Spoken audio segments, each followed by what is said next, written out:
हाँ जी अस्सलाम वालेकुम चाचे दे पुत्रा सुनाओ खत रखड़े हो।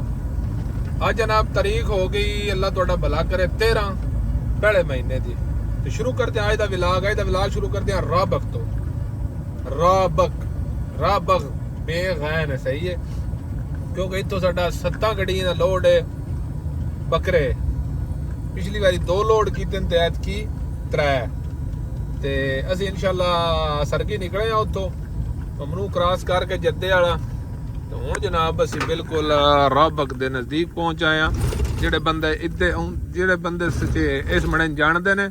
नाम तो पता है वड्डा सारा उन्हें एक बनाया ते एक दे विच ही उन्हें बिल्डिंग है। ये जद्दा केबल है इत्थे पिछा वो दिसदा जे पे एक वो सारी कंपनी है। एस ब्रेज तो लैफ्ट करके शुरू करते हैं जनाब आज दा व्लॉग। असीं सारे जवान इकट्ठे ही आ जेड़े उदों आए हैं ते 2 संगी साडे नाल होर रले ने ठीक है। ते इत्थों जनाब आज साडी लोडिंग है इंशाल्लाह वेने आ की तरीका कार है इत्थों लोडिंग दा ते कितने टाइम नूं होवे दी ते की वजन पांदे ने। बकौल उन्हांदे भी 22 टन वजन है। 3 बकरे ने 3 ड्रम ने यानी 3 वड्डे रोल ने ठीक है। ये रब वाली मीना भी मेरे जिद्दे ही है सिस्टम ते। ओ जनाब साडी ओ केबल है जद्दा केबल है पूरा नाम उत्थे चल के पढ़ लेने वेखी तकी दी बड़ी है लेकिन लोड इत्थों पहली बारी करना है क्योंकि असीं अगे शीशा लोड करते रहे हैं। आज चलने कंपनी चाचे दे पुत्रा असीं पेपर बनवा ले ने बस हुण एंट्री करनी है। एंट्री का गेट है तो वो जनाब साडी गड्डी खड़ी है। कंपनी की बैक साइड तो ट्रकों की लोडिंग आवाज़ है नहीं मैंने अगे याद को नहीं आया आवाज़ है नहीं वो केड़ी है गली जिते फत्तो नहीं खड़ी। असीं अगे इस कंपनी विचों लोड कीते है बस आवाज़ है नहीं वाह टाइम बड़ा हो गया है अजकल त्रिड़ियां लगे पे ने। ओहो बहुत लोडिंग की इस कंपनी विचों यकीन कर दियो। चलो वक्त ने रवाऊ नहीं तो इंशाल्लाह दूजे सवान नाश्ता पे कर दें असीं घर आए पीछा संगी आन 2 मिल के फिर इंशाल्लाह चल के अंदर लोडिंग करते हैं। 3 बकरे दरिंदे ने 2 दरिंदे ने जिहड़ी तरतीब बनी हो इंशाल्लाह बैन कलाम सही है। मैं उत्तों एक संगल पेड़ा ला ला तो फिर अगलियां गल्लां करते हैं। तकरीबन 8:30 का टाइम हो गया तो हुण उन्हें गड्डियां बुलाइयां तो सारियां गड्डियां लैन च ला के इंशाल्लाह एंट्री करन लगे। 7 गड्डियां ने साड़ियां ए पिछले पासे गेट ते लिखिया है वेखो ना हुण जे असीं दूजे पासे टुर गए ए जिहड़ा गेट है लिखिया जेड़े ने ट्रक्स एंट्रस जेड़ा है गेट है बाकी जेड़े ने ना वो दूजे पासे लाइट गड्डियां वास्ते ठीक है। हुण एंट्री अंदर चल के लोडिंग तो बाद फिर रस्से पेड़े असीं काढ़ के उत्ते धर लए ने बाकी मार के चल के वेने लो जी। तो चाचे दे आओ असां ला छड़िए फट्टे हेठ जेड़ा लै के लोड चाचा अगे धरना पैड़ो अगे धरना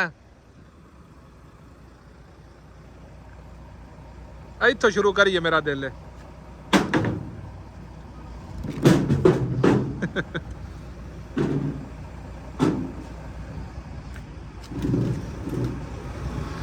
ए जनाब फटियां दी सेफ्टी वास्ते ने रह गया मैं ते चाची होरी बस लै माऊदिया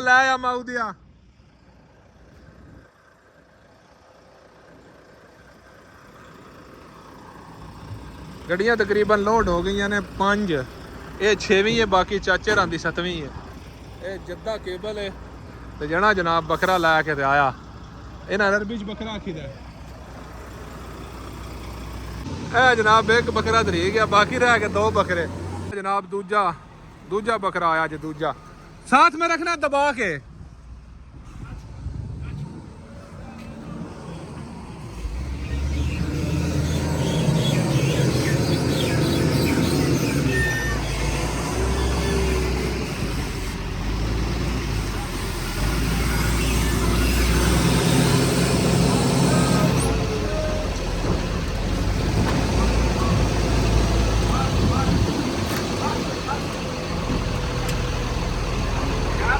गैप जो 1 मिनट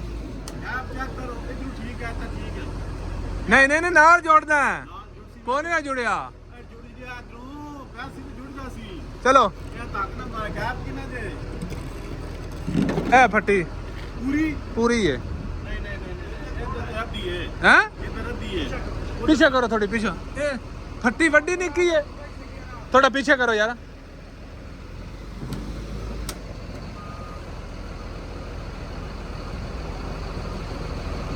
हुण चेक करो खत और पीछे करो थोड़ा और पीछे करो बस कितनी होगी जे सटो हाँ सटिया बस 2 लोड हो गए ने बाकी रह गया एक पीस ਅਸੀਂ ਐਤਕੀ ਦਰਾਣ ਲੱਗਿਆ ਸਮਾਂ ਰਹੇ ਕਿਉਂਕਿ ਸਾਡੇ ਕੋਲ 12 ਮੀਟਰ ਟਰਾਲਾ ਇਹਨਾਂ ਕੋਲ 15 ਨੇ ਇਹਨਾਂ ਦਾ ਕੰਮ ਕਦਰਾ ਲੰਬੇਰਾ ਜੋੜ ਕੇ ਨਾ ਪਿਛਲੀ ਵਾਰ ਦਰਾਇਆ ਇੱਕ ਵਕਫੇ ਤੇ ਲੇਕਿਨ ਹੁਣ ਜੋੜ ਕੇ 2 ਤੇ 3 ਹਾਂਜੀ ਤੇ ਜਵਾਨਾ ਉਤਰਾਵੇ ਬੱਕਰੇ ਅਸੀਂ ਲੋਡ ਕਰ ਲੈਨੇ ਇਹ ਪੇਪਰ ਉਹਨੇ ਸਾਡੀ ਗੱਡੀ ਦਾ ਦੇ ਛੜਿਆ ਨੰਬਰ ਬਾਕੀ ਪੇਪਰ ਮਕਤਬ ਚ ਜਾ ਕੇ ਲੈਣੇ ਨੇ ਲੇਕਿਨ ਇਹ ਲਿਫਟਰ ਵਾਲੇ ਨੇ ਆਪਣੇ ਤਰਫ ਜਿਹੜੀ ਕਾਰਵਾਈ ਪਾਈ ਉਹ ਪਾਈ ਇੱਥੇ ਲੱਗ ਗਈ ਜੇ ਇਹ ਨਿਊਟਰਲ ਹੁਣ ਸੰਗਲ ਟਾਈਟ ਕਰਕੇ ਤੇ ਉਸ ਤੋਂ ਬਾਅਦ ਅਗਲੀ ਗੱਲ ਕਰਦੇ ਆ ਅਸੀਂ ਸੰਗਲ पे ਟਾਈਟ ਕਰਨੇ ਆ ਉਹ ਸਾਊਦੀਆ ਹੁੰਦੇ ਆਈ ਨਾ ਤੇ ਇੱਕ ਬੰਦਾ ਆਈ ਉਹ ਬੜਾ ਕਾਲਾ ਹੁੰਦਾ ਈ ਤੋਂ ਵਿੱਚੋਂ ਇੱਕ ਮਿਸਾਲ ਦਿੱਤੀ ਉਸ ਆ ਕਿਹਾ ਉੜਦੇ ਪੱਖਰੀ ਨੂੰ ਵੀ ਇਹ ਕੰਮ ਪਾ ਜਾਂਦਾ ਉਰਾਂ ਵੀ ਮੋਣ ਜੀ ਤੇ ਚੱਲਿਆ ਸਾਡਾ ਕੀਤੀ ਜਾਏ ਅਸੀਂ ਸੰਗਲ पे ਲਾਉਂਦੇ ਆ ਤੋਂ ਪੇਪਰਾਂ ਵਾਲਾ ਪੇਪਰ ਲੈ ਲਓ ਉਸ ਤੋਂ ਬਾਅਦ ਨਹੀਂ ਤਾਂ ਮੈਂ ਕਿ ਨਹੀਂ ਹੋ ਜਾਣਾ ਮੈਂ ਕਿਹਾ ਹਰ ਬੰਦੇ ਨੇ ਆਪੋ ਆਪਣੀ ਗਾਹ ਹੈ ਚਲੋ ਅਸੀਂ ਜਨਾਬ ਇਹ ਸਾਡੇ ਕੋਲ ਗੇਟ ਪਾਸ ਹੈ ਤੇ ਇਹ ਜਨਾਬ ਉਸ ਪੇਪਰ ਸ਼ੇਪਰ ਸਾਰੇ ਕਲੀਅਰ ਕਰ ਛੜੇ ਨੇ ਬਾਕੀ ਇੱਕ ਦੋ ਸੰਗਲ ਰਹਿ ਗਏ ਨੇ ਅਸੀਂ ਦੂਤਰੂ ਜਵਾਨਾ ਮਾਰ ਕੇ ਉਸ ਤੋਂ ਬਾਅਦ ਬਾ ਚਾਚੇ ਦੇ ਪੁੱਤਰਾ ਓਏ ਹੋਏ ਹੋਏ ਹੋਏ ਹੋਏ ਐਡੇ ਸੌਖੇ ਸੰਗਲ ਮਾਰੇ ਨਹੀਂ ਯਕੀਨ ਕਰੋ ਸੰਗਲ ਸਾਡੇ ਕੋਲ ਜਿਹੜੇ ਹਿਸਾਬ ਦੇ ਆਣ ਨਾ 3 ਇਸ ਬੱਕਰੇ ਨੇ ਮਾਰੇ ਨੇ ਤੇ 3 ਉਸ ਨੂੰ ਮਾਰੇ ਨੇ ਜੁੜੇ ਆਣ ਤੇ ਇੱਕ ਹੀ ਬਚਿਆ ਈ ਉਹ ਇੱਥੋਂ ਇਸ਼ਕਾਰ ਮਾਰ ਛੜਿਆ ਯਾਨੀ ਭੱਜ ਗਏ ਨੇ ਬਾਕੀ ਜਨਾਬ ਚਾਚੇ ਹੋਰੀ ਤੇ ਕਾਦਰੀ ਸਾਹਿਬ ਚਾਚੇ ਹੋਰਾਂ ਨੇ ਪੂਰਾ ਪ੍ਰੋ ਲਿਆ ਸਾਰਾ A to Z ਨਾ ਤੇ 4 ਸੰਗੀ ਬਾਹਰ ਨਿਕਲ ਗਏ ਨੇ ਤੇ ਅਸੀਂ ਜਨਾਬ ਹੁਣ ਗੱਡੀਆਂ ਸਲਮ ਮਾਰ ਲਏ ਨੇ ਮੈਂ ਤਾਂ ਉਸਤਾਦ ਜੀ ਕਰਦਾ ਸੇਫਟੀ ਫੱਟੀ ਧਾਰ ਕੇ ਸਾਡਿਆਂ 7 ਚੋਂ ਕਿਸੇ ਆ ਕੰਮ ਨਹੀਂ ਕੀਤਾ ਮੈਨੂੰ ਸਾਰੇ ਯਾਦ ਰਹੇ ਨੇ ਮੈਂ ਕਿਹਾ ਐਡੀ ਸੇਫਟੀ ਹੈ ਵੀ ਤੇ ਕੋਈ ਵੀ ਨਹੀਂ ਠੀਕ ਹੈ ਵੇਖਿਆ ਜਿਹੜੀਆਂ ਥੱਲੇ ਫਟੀਆਂ ਨੇ ਉਹ ਨਿਕਲਣ ਨਹੀਂ ਲੱਗੀਆਂ ਕਿਉਂਕਿ ਉਹ ਆਦੇ ਨੇ ਸਿਆਣੇ ਆਦੇ ਨੇ ਘਰੋਂ ਸੈਟਿੰਗ ਕਰਕੇ ਨਿਕਲੀ ਹੈ ਨਾ ਤੇ ਕੰਮ ਸਾਰਾ ਸੈੱਟ ਹੁੰਦਾ ਪੇਪਰ ਸ਼ੇਪਰ ਕਈ ਲਾਭ ਗਏ ਨੇ ਤੁਹਾਨੂੰ ਪਤਾ ਹੈ ਹੁਣ ਸਿੱਧਾ ਜਨਾਬ ਉਹ ਗੇਟ ਉੱਥੇ ਗੇਟ ਪਾਸ ਦੇ ਕੇ ਤੇ ਸਿੱਧਾ ਅੱਲਾ ਦਾ ਸ਼ੁਕਰ ਹੈ ਚਾਚਾ ਦੇ ਆਉਂ ਬਾਸ ਹਾਂ ਰੋਡ ਤੇ ਚੜ ਵਗੇ ਆ 7 ਜਵਾਨ ਤੇ ਬਰਸਤਾ ਬਦਰ ਮਦੀਨਾ ਮੁਨਵਰਾ ਤੇ ਅੱਗੋਂ ਜਨਾਬ ਸਿੱਧਾ ਬਰੀਦਾ ਤੇ ਅੱਗੋਂ ਫਿਰ ਇਹ ਰਸਤਾ ਚੂਜ਼ ਕੀਤਾ 2 ਰਸਤੇ ਤੋਂ ਜਾਂਦੇ ਆਣ ਇੱਕ ਜੱਦੇ ਵਾਲਾ ਮੈਂ ਕਿਹਾ ਜੱਦੇ ਲਾਈਆਂ ਚੜਾਈਆਂ ਬੜੀਆਂ ਨੇ ਤੇ ਬੜਾ ਲੰਮਾ ਕੰਮ ਹੋ ਜਾਣਾ ਸੇਲਾਂ ਸੂਲਾਂ ਚੜਾਣੇ ਨਾਲ ਇਹ ਠੀਕ ਹੈ ਨਸਈਫ ਵਾਲੇ ਮੱਥੇ ਤੋਂ ਜਨਾਬ ਰੋਟੀ ਖਾਦੀ ਜਵਾਨਾ ਤੇ ਗੱਡੀਆਂ ਸਾਰੀਆਂ ਰਲੀਆਂ ਨੇ ਆ ਵੇਖੋ 2 3 4 5 6 ਤੇ ਇੱਕ ਭਰਾਉਣੀ ਹੈ ਉਹ 7 ਗੱਡੀਆਂ ਜਨਾਬ ਇਕੱਠੀਆਂ ਇੱਕੋ ਜਿਹਾ ਲੋਡ ਜਾ ਰਹੇ ਆ ਅੱਲਾ ਤੁਹਾਡਾ ਭਲਾ ਕਰੇ ਤੇ ਖੈਰ ਕਰੀਏ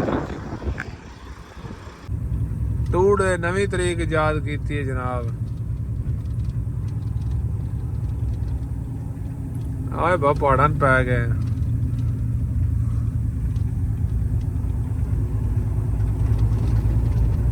ਯੰਬਰ ਰੋਡ ਤੇ ਜਿਹੜਾ ਨਸਈਫ ਹੈ ਨਾ ਉੱਥੋਂ ਜਨਾਬ ਅਸੀਂ ਅੰਦਰ ਹੋਏ ਆ ਤਾਂ ਇੱਥੋਂ ਦੁਬਾਰਾ ਜਨਾਬ ਅਸੀਂ ਮਦੀਨਾ ਰੋਡ ਨੂੰ ਲਿੰਕ ਕਰਨ ਲੱਗੇ ਆ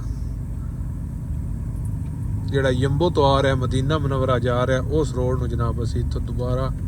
ਲਿੰਕ ਕਰ ਲਿਆ ਵਿੱਚੋਂ ਦੀ ਆਏ ਆ ਕਿਉਂਕਿ ਥੋੜਾ ਸਫ਼ਰ ਉਦੋਂ ਬਚ ਗਿਆ ਇਸ ਵਜ੍ਹਾ ਤੋਂ ਛੇਕਾ ਚਾਚਾ ਬਾਬਾ ਟੋਰਗਾ ਉਹ ਬਾਬਾ ਜਾਣ ਦੇਗਾ ਉਹ ਬਾਬਾ ਜਾਣ ਦੇਗਾ ਵੇਖਿਆ ਇੱਥੋਂ ਮਦੀਨਾ ਮੁਨਵਰਾ ਰਾਈਟ ਜਾਣ ਦੇ ਕਰਮ ਵਾਲਿਆ ਹਾਏ ਹਾਏ ਹਾਏ ਅਗਲੀ ਬ੍ਰੇਕ ਅਲ ਮਰੂਫ ਮਸਜਿਦ ਕੋਲ ਜਿੱਥੇ ਅੱਗੇ ਵੀ ਅਸੀਂ ਕਦੇ ਖਲੋਨੇ ਆ ਮਦੀਨਾ ਤੋਂ ਤਕਰੀਬਨ 60 ਤੋਂ 70 ਕਿਲੋਮੀਟਰ ਤਕਰੀਬਨ ਇਤਨੀ ਮੇਰਾ ਅੰਦਾਜ਼ਾਤ ਹੈ ਸਾਰੇ ਜਵਾਨ ਉੱਪੜ ਗਏ ਨੇ ਅਸੀਂ ਢਿੱਲੇ ਆ ਉੱਥੇ ਜਨਾਬ ਅਸੀਂ ਇਹ ਜਣਿਆ ਚਾਚਾ ਜਾਓ ਤਾਂ ਮਸੀਤੀ ਕੋਲ ਰੱਬ ਨੂੰ ਯਾਦ ਕੀਤਾ ਤੇ ਨਾਲ ਚਾਹ ਚਾਚੇ ਹੋਰੀ ਪੂਰੀ ਮਲਾਈ ਪਾਕ ਬਣਾ ਰਹੇ ਨੇ ਬਸ ਚਾਚੇ ਦੇ ਆਓ ਅੱਲਾ ਤੁਹਾਡਾ ਭਲਾ ਕਰੇ ਬਾਰ ਮਦੀਨਾ ਮੁਨਵਰਾ ਕ੍ਰਾਸ ਕੀਤਾ ਤੇ ਮਿਜ਼ਾਨ ਤੋਂ ਬਾਅਦ ਜਨਾਬ ਆਪਣਾ ਸ਼ੀਸ਼ਾ ਵੀ ਤੋਂ ਸਹੀ ਸਾਫ ਨਹੀਂ ਦਿਸਦਾ ਤੇ ਅਸੀਂ ਤਕਰੀਬਨ ਹੈਗਾ ਨਾਕੀਆ ਦੇ ਨੇੜੇ ਅੱਪੜ ਆਏ ਆ ਤੇ ਆਇਲ ਸ਼ਕਰਾਨ ਵਾਲੇ ਮੱਤਿਆਂ ਤੇ ਸੋਹਣੇ ਦਾ ਤਕਰੀਬਨ ਇਹਨਾਂ ਅੰਦਾਜ਼ਾ ਲਾਇਆ ਜਵਾਨਾ ਤੇ ਉੱਥੇ ਇੱਕ ਤਾਂ ਸਰਵਿਸ ਬੜੀ ਘੱਟ ਹੁੰਦੀ ਕਿਉਂਕਿ ਸਾਨੂੰ ਸਾਡਾ ਕੰਮ ਹੀ ਸਰਵਿਸ ਨਾਲ ਹੈ ਉੱਥੇ ਹੁਣ ਜਾ ਕੇ ਜੇ ਕਿਸੇ ਦਾ ਦਿਲ ਹੋਇਆ ਤਾਂ ਉੱਪਰ ਖਿਲਾਏ ਦਾ ਨਹੀਂ ਤੇ ਉੱਥੇ ਨੋਮ ਕਰਨ ਦੇ ਤਕਰੀਬਨ 10 ਦਾ ਟਾਈਮ ਹੋ ਗਿਆ ਜਨਾਬ ਅਸੀਂ ਪਹੁੰਚ ਆਇਆ ਆਇਲ ਸ਼ਕਰਾਨ ਵਾਲੇ ਮੱਥੇ ਤੇ ਇੱਥੇ ਆਇਲ ਸ਼ਕਰਾਨ ਵਾਲਾ ਕੱਟ ਮੱਤਾ ਇੱਥੇ ਜਨਾਬ ਜੀ ਆਇਲ ਵਾਲਿਆਂ ਦਾ ਤੇ ਉਤਾਂ ਮੈਂ ਇੱਥੇ ਜਨਾਬ ਹੋਟਲ ਜਿੰਨਾ ਦਿਓ ਰਾਵਲਪਿੰਡੀ ਆਇਆ ਰਾਵਲਪਿੰਡੀ ਪਿੰਡੀ ਐਕਸਪ੍ਰੈਸ ਤੇ ਇਹ ਜਨਾਬ ਅੱਲਾ ਤੁਹਾਡਾ ਭਲਾ ਕਰੇ ਸਾਡੀ ਵੀ ਛੁੱਟੀ ਹੋ ਜਾਊਗੇ ਪੰਜਾਲੀ ਚੋਂ ਨਿਕਲ ਜਾਊਂਗਾ ਕਿਉਂਕਿ ਪੰਜਾਲੀ ਬਹੁਤ ਖਤਰਨਾਕ ਹੈ ਜਿਹੜੀ ਸਾਡੇ ਗਲੇ ਪੈ ਗਈ ਨਾ ਟੁੱਟਣੇ ਵਾਲੀ ਤੇ ਨਾ ਸਿਰ ਛੁੱਟਣੇ ਵਾਲੀ ਚਾਚਾ ਦੇ ਪੁੱਤਰਾਂ ਐਂਡ ਹੋ ਗਿਆ ਅੱਜ ਦੇ ਦਿਹਾੜ ਦਾ ਅਸੀਂ ਜਨਾਬ ਵੇਖਿਆ ਤੀਲੇ ਤਰੜੇ ਮੂੰਹ ਵਿੱਚ ਪਾਏ ਨੇ ਰੋਟੀ ਛੋਟੀ ਜਨਾਬ ਅਸੀਂ ਖਾਂ ਆ ਚੌਂ ਪੰਜਾਂ ਜਵਾਨਾਂ ਖਾਧੀ ਦੋ ਸੁੱਤੇ ਰਹੇ ਨੇ ਤੇ ਸੰਗਲ ਮਾਸ਼ਾਅੱਲਾ ਸਾਡੇ ਬਿਲਕੁਲ ਟਾਇਟ ਨਹੀਂ ਹੈ ਕੋਈ ਨਹੀਂ ਢਿੱਲੇ ਹੋਏ ਨਾ ਕਿਉਂਕਿ ਇਹ ਜਿਹੜਾ ਜੁਗਿਆੜ ਲਾਇਆ ਨਾ ਅੱਗੇ ਇਹ ਬੈਲਟ ਵਾਲਾ ਇਹ ਸਮਝੋ ਬੜਾ ਪਰਫੈਕਟ ਲੱਗਾ ਇਹ ਵੇਖੋ ਬਿਲਕੁਲ ਟਾਇਟ ਹੈ इंशाल्लाह मिलांगे सुबह गलती कुताई हुई तो बस मादरत अल्लाह दे वाले पाकिस्तान जिंदाबाद।